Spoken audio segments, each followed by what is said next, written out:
Baik teman-teman, materi kali ini, di video pembelajaran kali ini kita akan belajar tentang membuat latar belakang. Di video sebelumnya saya sudah menjelaskan apa itu latar belakang dan bagaimana saja isi-isi dalam sebuah latar belakang. Di video kali ini saya ingin lebih menegaskan apa saja sih kata-kata atau penjelasan yang harus ada dalam sebuah latar belakang. Kenapa dalam sebuah latar belakang itu harus dipilih diksi-diksinya, kata-katanya? Karena artikel itu mengalami milestone. Yang pertama, first milestone-nya, langkah pertamanya adalah ide, di mana teman-teman menulis artikel tersebut. Nah, langkah keduanya adalah submit dan review. Langkah kedua ini menjadi poin penting, poin utama penilaian dari artikel Anda layak atau tidak layak. Dan biasanya para reviewers itu orang-orang yang sibuk sehingga ketika mereview artikel, membaca artikel untuk menilai artikel, melakukannya dengan skimming, dengan memiliki beberapa poin-poin khusus dalam menilai artikel. Yang pertama, proses review atau ulasan yang menentukan artikel layak atau tidak. Jadi proses review itu yang menentukan artikel Anda. Meskipun sebenarnya artikel Anda bagus, tapi bagi mereka tidak layak karena mereka punya standar, jadi dianggapnya tidak bagus. Kedua, seperti saya sampaikan, editor itu adalah yang menerima filter pertama dari artikel Anda, yang akan melakukan screening kepada artikel Anda di proses pertama, baru selanjutnya masuk ke reviewer. Nah, reviewer itu punya standar kata-kata yang harus ada dalam latar belakang. Ini jadi pembelajaran kita untuk menulis sebuah artikel yang berkualitas itu seperti apa. Menulis artikel itu sama seperti puzzle. Sama seperti menyusun puzzle.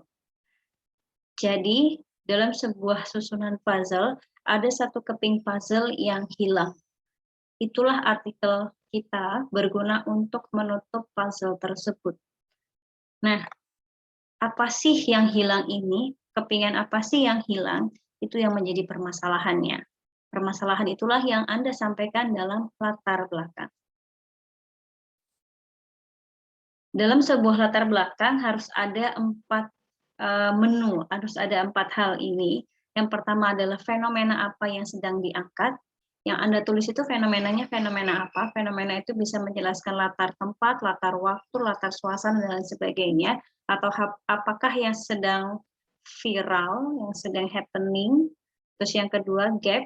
Gap itu ketidaksesuaian antara teori yang seharusnya terjadi dengan yang sebenarnya terjadi atau realitanya.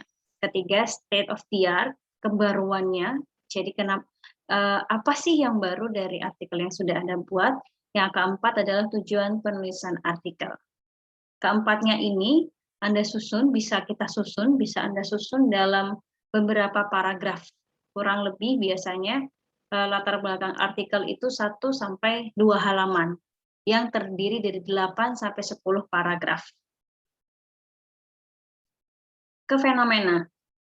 Di fenomena ini Anda menjelaskan fenomena apa yang sedang Anda angkat, apa urgensi dari fenomena tersebut, kemudian bagaimana fenomena atau mengapa fenomena ini Anda angkat. Ya, sama sih seperti urgensi, kurang lebihnya seperti itu. Tetapi ketika menjelaskan sebuah fenomena dalam latar belakang, teman-teman jangan menjelaskannya dengan menggunakan kata adalah. Misalnya, Anda ingin menjelaskan tentang COVID-19. Fenomena yang Anda angkat adalah COVID-19. Anda tidak perlu menjelaskan dalam paragraf fenomena, dalam paragraf bagian fenomena, Anda menjelaskan COVID-19 adalah penyakit yang datang dari Cina dan selanjutnya dan seterusnya. Jadi jangan pernah menggunakan kata adalah. Tetapi teman-teman bisa menggunakan kata currently atau saat ini. Namun, di dalam bahasa Indonesia, penggunaan keterangan waktu sebagai pembuka kalimat itu tidak dianggap sebagai kalimat yang baik dan benar. Sehingga teman-teman bisa menggunakan di era disrupsi, atau misalnya kalau yang diangkat adalah fenomena COVID, teman-teman bisa menjelaskan di 2021, ditegaskan keterangan waktunya seperti apa. Bisa menggunakan keterangan waktu, bisa menggunakan keterangan dari fenomena misalnya era disruption, era disrupsi, dan seterusnya. Tapi jangan pernah menggunakan kata adalah. Teman-teman bisa menggunakan juga in the last few years, dalam beberapa tahun terakhir, penyakit di Indonesia semakin berkembang dan seterusnya dan seterusnya. Jadi sebagai pembuka untuk menjelaskan fenomena, jangan pernah menggunakan kata adalah atau diksi adalah untuk menjelaskan fenomena apa yang Anda angkat. Ingat, dalam fenomena poin utama yang harus dijelaskan adalah fenomena itu urgensinya apa yang membuat fenomena tersebut menarik. Jadi fenomena itu urgensinya apa yang membuat fenomena itu menarik. Tekankan pada dua hal ini, gunakan diksi-diksi yang tidak menggurui. Menggurui itu kayak seperti adalah dan sebagainya, itu menggurui. Jadi gunakan, teman-teman bisa menggunakan beberapa diksi seperti currently atau keterangan waktu dalam beberapa tahun terakhir dan seterusnya. Oke. Contohnya, kalau tadi kita membahas COVID, jadi bisa Anda gunakan COVID-19 bukanlah pandemi mematikan pertama yang dihadapi Indonesia. Jadi di sini saya menjelaskan karena fenomena yang saya angkat adalah COVID-19, maka saya memiliki pendapat argumentasi tentang COVID-19. Jadi di dalam fenomena, Anda bisa menyampaikan argumentasi atau pendapat Anda terlebih dahulu, kemudian teman-teman harus meletakkan quote atau statement, pernyataan dari ahli atau pernyataan kutipan dari artikel bereputasi. Jadi setelah pendapat Anda disampaikan, ini yang warna merah pendapatnya, membuka kalimat di paragraf pertama untuk latar belakang, kemudian dilanjutkan dengan penguatan yang dikutip dari artikel bereputasi atau ahli. Ahli itu seperti ilmuwan-ilmuwan yang dikenal. Misalnya Einstein, James Watt, dan lain sebagainya. Nah, ini menjelaskan waktu penulisan. Saya pindah dulu. Ini yang saya gunakan adalah menjelaskan waktu penulisan artikel sebagai salah satu urgensi.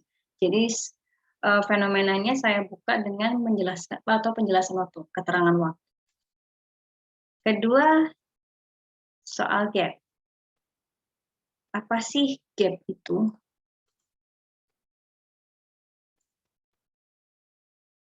Gap itu adalah ketidaksesuaian atau lubang atau kepingan puzzle. Ini kan ada orang melihat kepingan puzzle warna hijau.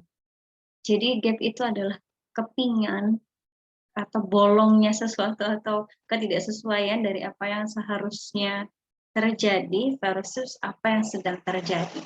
Seharusnya itu kalau lampu merah berhentinya tepat di belakang garis putih, zebra cross. Tetapi yang terjadi adalah orang-orang justru berhenti di depan zebra cross, malah dekat sekali dengan batas yang sudah ditetapkan oleh Dishub.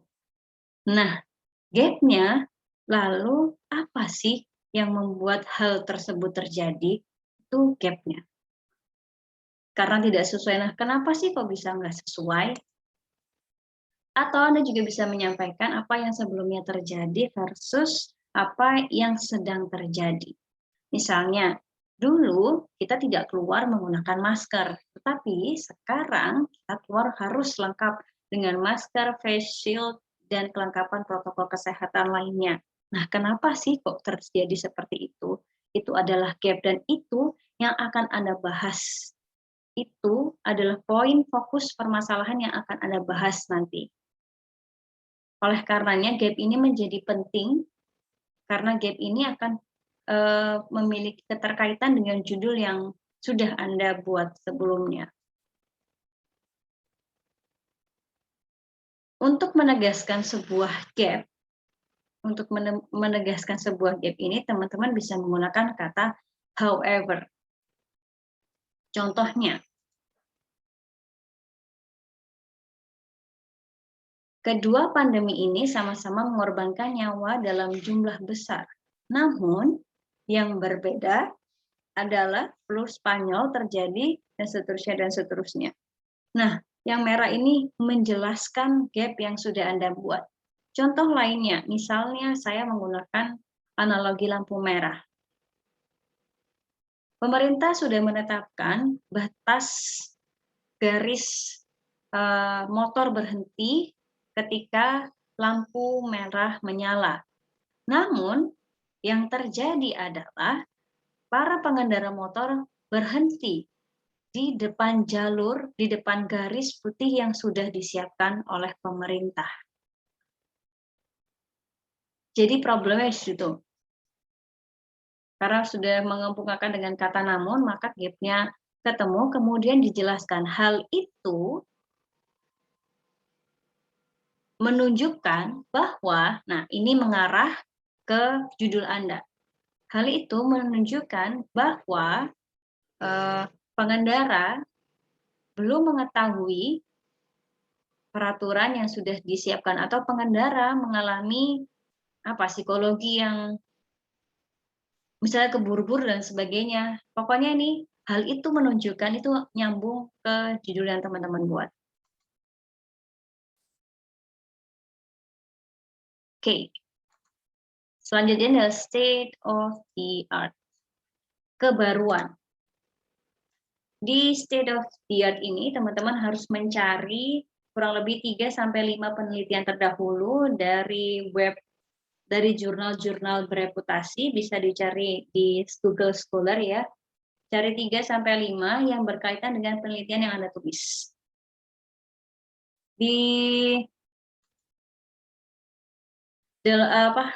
Dari 3-5 ini Anda menjelaskan hasil dari penelitian itu apa.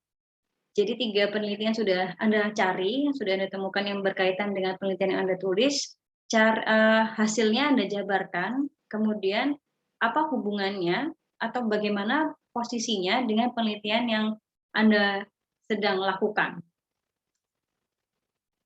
Jadi misalnya ada 3 hasil, penelitian A menunjukkan hasil X, penelitian B menunjukkan hasil Y, dan penelitian C menunjukkan hasil Z. Ketiga penelitian menunjukkan hasil X, Y, Z. Namun, hal tersebut belum menyentuh ranah D, E, F, G. Oleh karena itu, penelitian saya atau penelitian ini akan menyampaikan tentang D, E, F, G tersebut. Mengapa? Karena D, E, F, G tersebut adalah penting atau D, E, F, G tersebut penting untuk dibahas karena memiliki implikasi luas terhadap masyarakat. Begitu.